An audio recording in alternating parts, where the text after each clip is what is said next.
ሰላም ውድ ቤተሰቦቼ እንኳን ወደ ቻናሌ በሰላም መጣችሁ። እንደምን አላችሁ? እንደምን እስከ ሰዓት ደረሳችሁ? ዛሬም በአዲስ ቪዲዮ በሚያነቁ በሚያበረታቱ መረጃዎች ቪዲዮዎች ቀርብ ያለው እስከ ፕሮግራሙ ፍጻሜ ድረስ ከኔ ጋር ከቆያችሁ ብዙ ነገር እንማማራለን። ለዚህ ቤት አዲስ ሆናችሁ ቻናሉን ሰብስክራይብ አድርጉ፣ ቪዲዮን ላይክ አድርጋችሁ መጀመራችሁን እንዳትረሱ። በቀጥታ ወደ ዛሬው መርሃ ግብራችን እንሄዳለን። ጸበል ላይ የሰማሁትን ነው። ሰው ጸበል ላይ ለመጠየቅ ሄጄ ሴት ናት እና ብዙ መንፈስ ነን፣ በጣም ብዙ ነን የገባ ነው፣ ከተለያየ ሰዎች ነው የገባ ነው አለ። ለምንድነው እንደዚህ የምታረገው? ሲስተምስ ዘዴስ ምንድነው አሉት። እኛ አባት የሚያጠምቁት አባት አንደኛ ልጅቷ የሚጸልይላት ሰው አለ፣ ገዳም የመነኮሱ አያት አሏት እና እሳቸው ሁሉ ጊዜ በጸሎት ያስቧታል። ልጅቷ የኛ ናት፣ ለኛ ተሰጣለች፣ አመቺሳ ልጅ ናት አለ። አመቺሳ ማለት በማስታቀፍ የሚሰጥ የኛ ናት አለ። ጠቋር ነው። ሁለተኛ ነገር ደግሞ ልጅቷ ደግሞ እኛን ትፈልገናለች። በዚህ በኩል ይጸልዩላታል፣ እሷ ደግሞ የኛን ሐሳብ ታስፈጽማለችና በማለኛ ተምታታናል። መንፈሱ የሚጸልዩላት ሴትዮ ደግሞ ልባቸው ክፍት ሆኖ የሚረዳቸው ቅዱስ ገብርኤል ደግሞ መጥቶ ልጅቷን ከተለያየ አይነት ነገር ውስጥ እንድትወጣ በተለያየ አይነት መንገድ ይመልሳታል። ግን ልጅቷ አትረዳም፣ ይሄ አይገባትም። እና መናፍስቶቹ ሲፈጥሩ የነበሩ ሲስተም ምንድነው? መጀመሪያ መስፈርት አወጣናል። እሷ ላይ ሆነን በሐሳቡ አስመስለናት እኔም ወደው ረዘም ያለ ጠየም ልክ አስቴር አወቀ እንደዘፈነችው ማለት ነው። ጠይም ዘለግ ያለ እንደምትለው ቀይ ሆኖ ደግሞ እንደዚህ መላጣ ምናምን ብላችሁ እንደምታወጡት የሆነ መስፈርት አወጣች። እንዲህ አይነት ወንድ ካልሆነ እንደዚህ አይነት ስራ ከሌለው ምናምን አያገባውም። እሱን ፍለጋ ሁሉንም ወንዶች መቀማመስ ነው አለች በቃ። እና ይሄ መስፈርት ካወጣችበት ጊዜ ጀምሮ የተገናኘቻቸው ወንዶች ብዛት ብትሰሙ በጣም የምትገረሙት። ያን መስፈርት የሚያሟላ ሰው እስክታገኝ አገኘው ስትል የምትፈልገው ቦታ ላይ ደግሞ ደካማ ነው። በአንድ በኩል ደግሞ መደበሪያ ያኛውን ከማገኝ ደግሞ ሌላ መደበሪያ ደግሞ ከሆነ ሰው ጋር ልቆይ ስትል ደግሞ ለነፍሷ አደጋ የሆኑ ወንዶች ካላገባሽኝ ይገልሻለሁ፣ አሲድ ደፋብሻለሁ ምናምን የሚሉ በህይወት ተጫውተሻል፣ አንቺ የራስሽን ህይወት ስትኖሪ የኔን ህይወት አበላሽተሻል የሚሉ ወንዶች ደግሞ አፈራች። ለምን? ለዝሙት ጊዜዋን ስታጠፋ ማለት ነው። እንዲህ አርጋ 12 ዓመት 11 ዓመት የኖረችው መስፈርት አውጥተን ያን ያክል ተቀምጠን ቁጥራችን 2 ሚሊዮን ምናምን አጋንንት ሆነናል። ከተለያዩ ወንዶች የመጡ እኮ ናቸው። መጨረሻ ላይ የጠንቋይ ልጅ አጋጥሟት አሳሰራት። በመንፈሱ ላይ ዋለ ገባ፣ አሰራት፣ ገቡ። በቃ መናፍስቶቹ ተመቻቸው። ከዚህ በኋላ የትም አትሄድብንም ብለው እዛው ጠንቋይ ቤት ስንት ዓመት ታገለግላለች? ወደ 2 ዓመት 3 ዓመት እቺ ልጅ ማለት ነው። በጣም ዘመናዊ ልጅ ናት። እንግዲህ አስቡት። ግን የጠንቋይ አገልጋይ ሆና ቤተሰቦቿ ሁሉ ሰምተው ካሁን በኋላ ልጃችንን ስጡን ብላችሁ የምትመጡ ከሆነ ቤታችሁን ነው የምናስወርሳችሁ፣ ቤቱን ነው የምናተራምሰው፣ አርፋችሁ ተቀመጡ፣ በቃ ወዳኝ ፈቅዳኝ መታለች እረፉ ብሎ ሰውየው ጠንቋዩ ይዝትባቸዋል። ከዛ ፈርተው በቃ ልጃቸውን ለጠንቋይ አስረክበው ጸጥ። ግዙ የምትላቸው ልብስ እየገዙ መኪና መንዳት ትፈልጋለች ስትል እየነዳች እየሰጧት ምን እያሏት አሞላቃው አጨማልቀው የመንፈስ መከመሪያ አድርገዋት መጨረሻ ላይ የጠንቋይ ገበሯት ማለት ነው። እና ልጅቷ ምንም ሳይጎልባት ወንዶች ስታተራምስ ኖራ የሚገርማችሁ እዛው ጠንቋይ ቤት ድረስ ነው እግዚአብሔር መጥቶ ስቦ ያወጣት። ለምን? አያቷ ይጸልያሉ ብያቸዋለሁ። አያቷ ይጸልያሉ። ቅዱስ ገብርኤል ካለችበት ጠንቋይ ቤት ውስጥ ልታስጠነቁል የመጣች አንዲት ሴትዮ ልታስጠነቁል መጣ። ግን የ16 ዓመት ነው የ17 ዓመት ወንድ ልጅ ታሞባት ይዛውን የመጣችው እና ልጁ ደግሞ ሰንበት ተማሪ ነገር ነው። ግን በጣም ሲበስበት እናቱ የምትለውን ሰምቶ ነው የመጣው። ሰንበት ተማሪም አይደለም በርግጥ ግን ይሄ እንዴት ነው ጉባኤ የሚካፈላል፣ የሰንበት ቤት መርሃ ግብር ቅዳሜ እንደዚህ የሚካፈል ነውና በኪሱ ለካ ውዳሴ ማርያም ይዟል።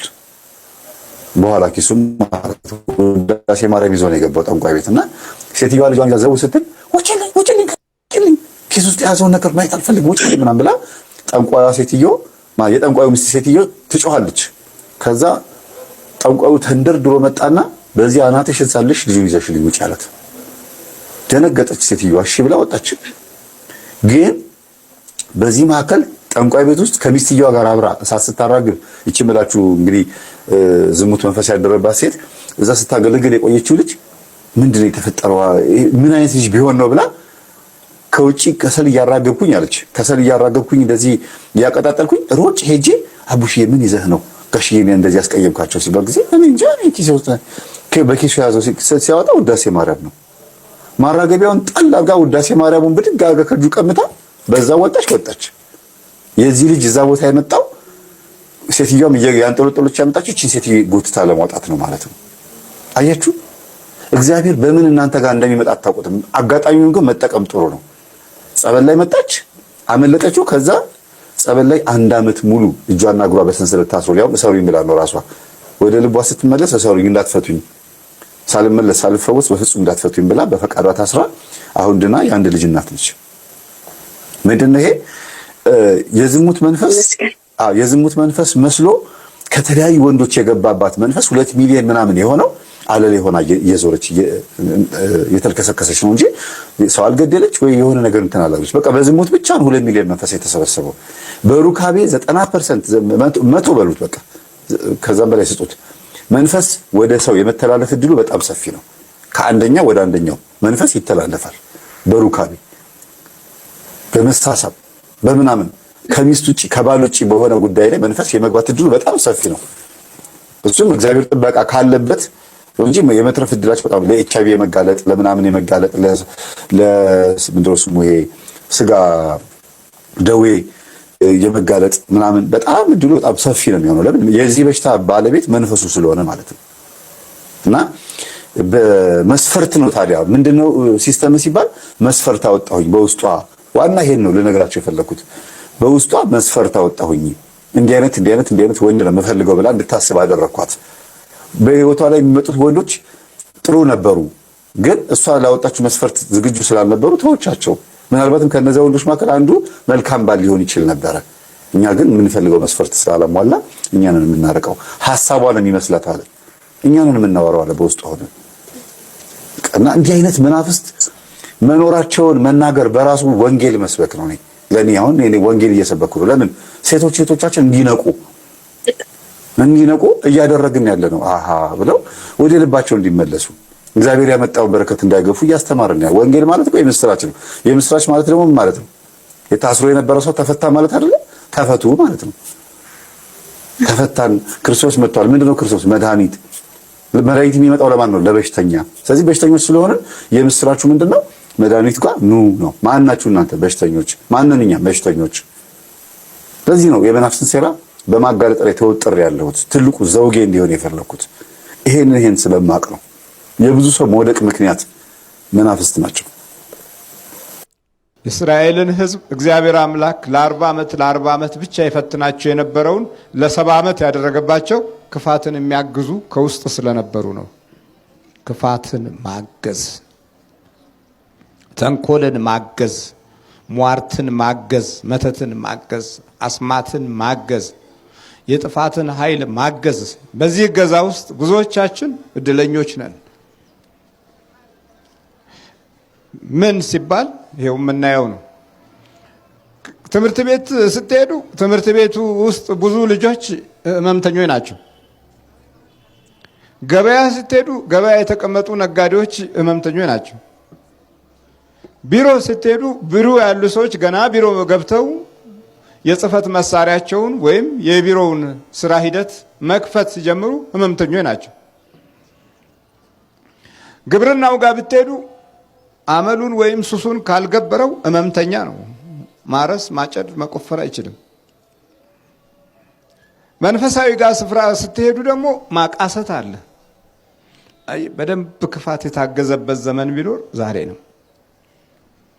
ባልና ሚስቶች ጋር ስትሄዱ ጭቅጭቅ ነው። ልጆች ጋር ስትሄዱ መስማት፣ ማድመጥ፣ መመከር የለም። ክፋት የታገዘበት ዘመን ነው።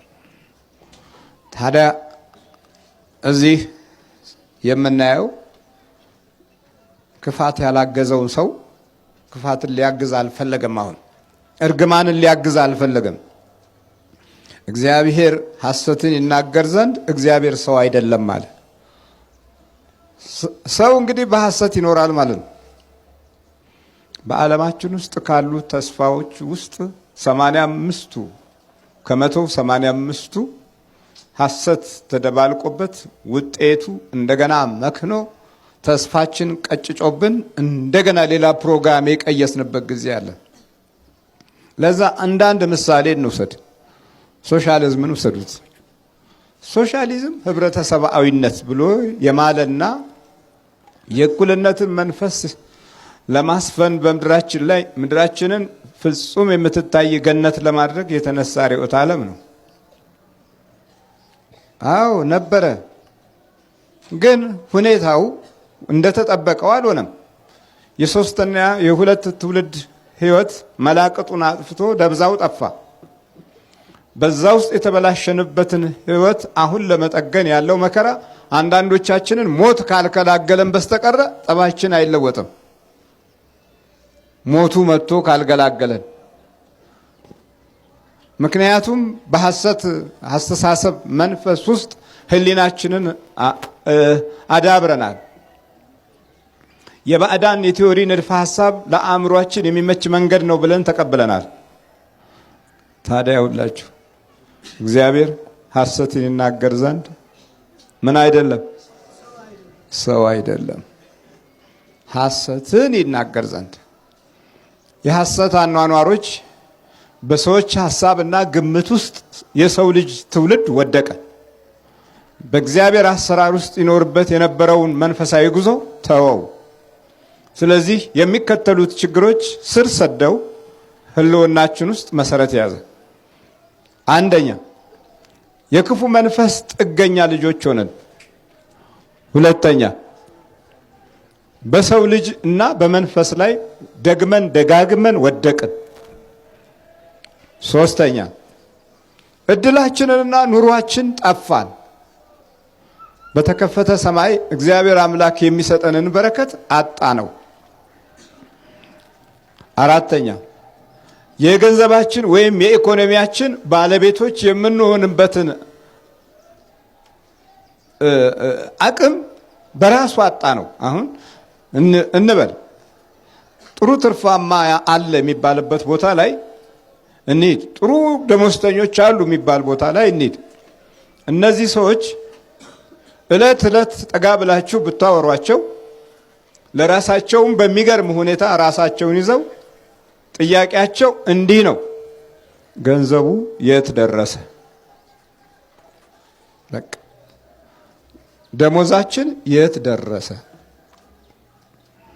ምን ሰራንበት? አንዳንድ ጊዜ የዘመን ለውጥ ላይ ረጋ ብለው ገና ከእንትን ይጀምራሉ። ከቋግሜ ጀምሮ ሂሳብ ማውጣት ይጀምራሉ። በዚህ ዘመን ያገኘሁት ገንዘብ ደሞዝ ይላሉ። ይሄ እንግዲህ የተማረው ክፍል ነው እየመዘገበ የሚኖረው። እስቲ የት ጋ ነው? ምንድነው የሰራሁበት? እስቲ ቆይ ለአዲሱ ዘመን ደግሞ ምን ላደርግ እችል ይሆን ብለው ወደ ኋላ ማሰብ ሲጀምሩ ውስጣቸውን የበዘበዘው የዘመናችን ተምች የሆነው የስልብና መንፈስ ቀስ ይልና ተወው፣ ምን ያደርግልሃል? ፈልገህ አታገኘውም፣ መጨነቅ ነው ትርፉ ይለውና በር ያዘጋዋል። ቢፈልግ አያገኘውም፣ ቢፈልግ አያገኘውም። ራሴን ከሚያመኝ የኋላውን ትቼ የፊቱን ባቅድ ይሻላል ይልና አዲሱን ዘመን ሲቀበል ይሄው ነው እንግዲህ። አይ ዲያብሎስ ስር ሰዶ አናኗራችንን በሐሰት ብዙ መንገድ ላይ አበላሽቶብናል። እግዚአብሔር ሐሰትን ይናገር ዘንድ ሰው አይደለም ማለት እንግዲህ እሱ በሐሰት ብዙ መንገዶችን ሄዷል ማለት ነው። የሐሰት ድምጾችም በባህሪ ውስጥ ከሟርቱ ጋራ በተያያዘ የአዚምነት አሰራር ላይ የራሱ የሆነ የሐሰት እጅ ነበረበት። አሁን እግዚአብሔር ተናግሯል፣ እኔ ሐሰት አልናገርም አለ። በቃ አለቀኩ። ንስሐ ገባ በለዓም። ከላይ የጻድቃንን ሞት እኔ ልሙት፣ ፍጻሜ እንደ እርሱ ፍጻሜ ትሁን አለና ልብ ውስጥ አተመበት፣ ህሊና ውስጥ አተመበት። እነዚህ ከሱ የሚወለዱ ልጆች መድኃኒታችን ኢየሱስ ክርስቶስ በተወለደበት ቦታ ላይ የአምልኮት፣ የክብር፣ የጸጋ፣ የሞገስ፣ የሰላም፣ የፍቅርና እንዲሁም ደግሞ የቸርነት ስራ በአንድ ጊዜ ያከናውናሉ። በሰውነት ውስጥ ምን ስላለ ይመስላችኋል? የጻድቃንን ሞት እኔ ልሙት አለ፣ ፍጻሜም እንደ እነርሱ ትሁን። ይህን ባለበት ቃል ውስጥ እታች ወረደና ባላቅ ሆይ ተነሳ ስማ፣ የሶፈር ልጅ ሆይ አድምጠኝ፣ ሐሰትን ይናገር ዘንድ እግዚአብሔር ሰው አይደለም፣ ይጸጸትም ዘንድ የሰው ልጅ አይደለም። እርሱ ያለውን አያደርገውምን? የተናገረውንስ አይፈጽምምን? እነሆ ለመባረክ ትእዛዙን ተቀብያለሁ። እርሱ ባርኳል፣ እመልሰውም ዘንድ አልችልም። በያዕቆብ ላይ ክፋትን አልተመለከተም፣ በእስራኤልም ላይ ጠማምነትን አላየም። አምላኩ እግዚአብሔር ከእርሱ ጋር ነው። ሴትና ወንድ ላይ ድንበር ያስፈልጋል። አንድ ቀን በዚህ ጉዳይ ወይ ርዕስ ይዤ አስተምራችኋለሁ። ከባድ ነገር እነግራችኋለሁ። በታሪክ የተፈጠሩ ነገሮች እንኳን ሌላ ለጆሮአችሁ ይቀፋል እንጂ ነገራችሁ ነበረ። ድንበር ባለማስመር ለምፈራው ነው። ወንድምና እህት ወድቀዋል። ያቺ ቀን ደግሞ ክፉ ነበረችና ጸነሰች። አረ ከዚህ ከፋ ነገራችኋለሁ። ጥንቃቄ ማድረግ ጥሩ። የጥንት ታሪክ እንዳይመስላችሁ። ወደ እኔ የመጡ ሰዎች ታሪክ ነው የምነግራችሁ። ወደ እኔ የመጡ ናቸው እነሱ። ወንድምና እህት ወልዶ ሲመጣ ጭንቅ ሆነ። በቃ ፍትሐ ነገሥት መምህራን ጋር ብንነጋገር ጭንቅ ሆነ። ለምን? በዝሙት አንዱ ነዋል። በዝሙት ነው የሚባለው ጋብቻ አይደል? በዝሙት አንዱ ነዋል። የዕለት ችግር ቢሆንም በአመንዝራነት አንድ ሆኗል። ግን ያ አመንዝራነት ስለሆነ አንድነት አይደለም። ያንን ህጉ ምንድን ነው የሚለው? መጽሐፍ ምንድን ነው? ይለያዩ ነው የሚለው። ንስሐቸው በጣም ከበድ ያለ ነው። ይለያዩ ነው የሚለው። ችግሩ ግን ሁለቱ እንዳይለያዩ የሚያደርግ የሁለቱም ውጤት የሆነ ልጅ ተፈጥሯል። ያ ጽንስ ይውጣ አይባልም። ኃጢአት ነው። ለጆሮአችሁ ሊቀፍ ቢችልም እንኳ ጥንቃቄ ሲባል ጥንቃቄ ነው። በቃ ሴት ልጅ ሴት ከሆነች ሴት ናት። ድንበር አለ። እንደዚህ ብዬ ስላችሁ ደግሞ ነገ ተነስተሽ ከእህትሽ ከወንድም ጋር ሲያዩ ለመሰቀቅ አይደለም። እኔ ሌላ ታሪክ ለጆሮአችሁ የሚከብድ ነገር ልነግራችሁ እችላለሁ።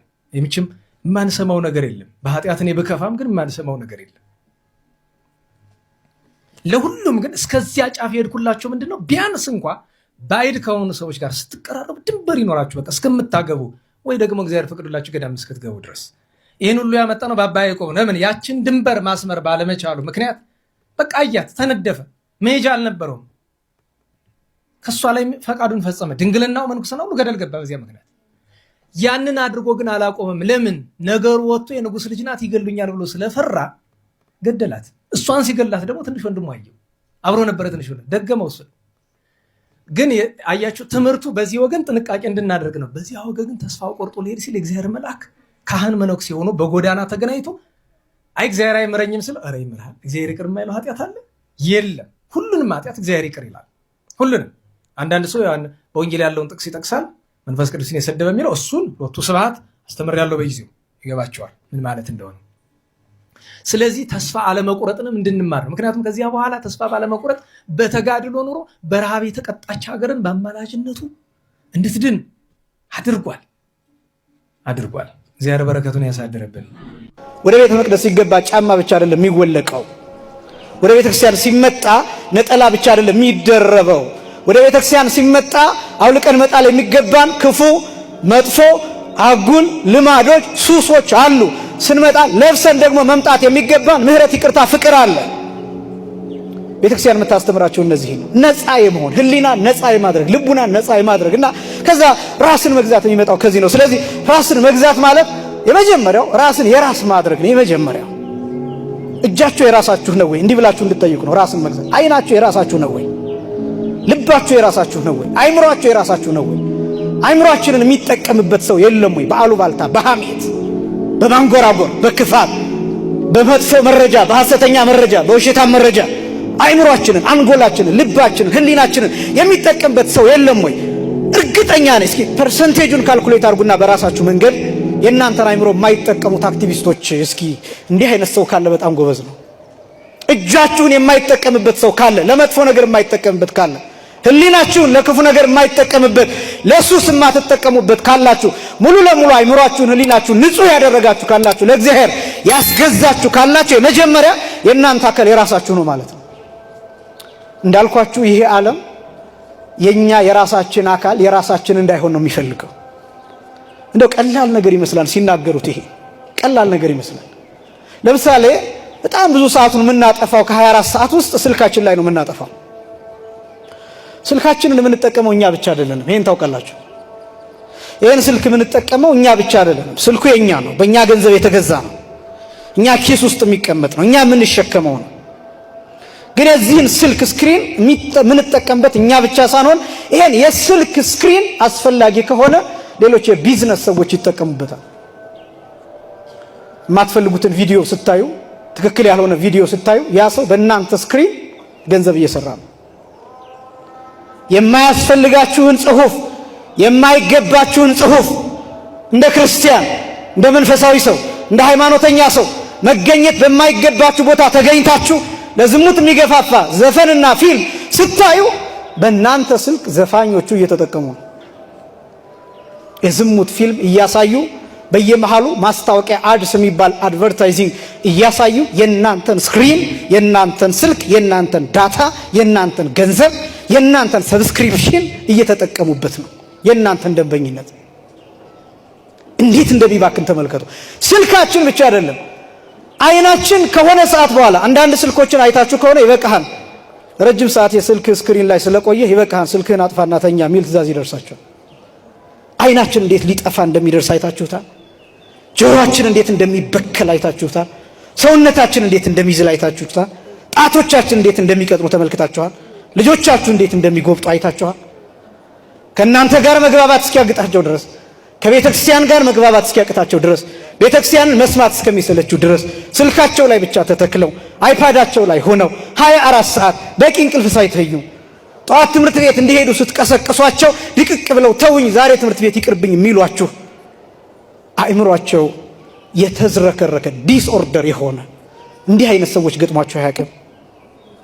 ምን ያህል እየከሰረ እንደሆነ ታውቃላችሁ? እንደ ማህበረሰብ፣ እንደ ትውልድ አእምሯችን፣ ሰውነታችን፣ አካላችን፣ አይናችን፣ ጆሮአችን እነዚህ አምስቱ የስሜት ሕዋሳቶቻችን ለስጋው ደግሞ የሚጠበቁት፣ ለማስቀደስ የሚጠበቁት፣ ለጾም የሚጠበቁት፣ ለክርስቶስ ማደሪያነት ለቤተ መቅደስነት የሚጠበቁት እነዚህ አካሎቻችን የሌላ ማደሪያ፣ የሌላ መጠቀሚያ፣ የሌላ ገንዘብ፣ የሌላ ሆኗል። በአጠቃላይ እጃችን የሌላ እጅ ሆኗል።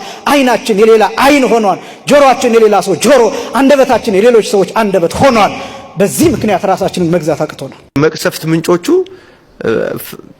በጣም በየትኛውም ዘመን 3 ወይም 4 ናቸው። ምሳሌ 3 ካደረግናቸው አንደኛው የምእመናን ኃጢያት ነው። የምእመናን ኃጢያት የሚባለው ከምእመናን ምን አይደለም። የመጀመሪያውና ትልቁ ኃጢያት ለመቅሰፍት የሚጋብዘው ትዳርን አለማክበር ነው።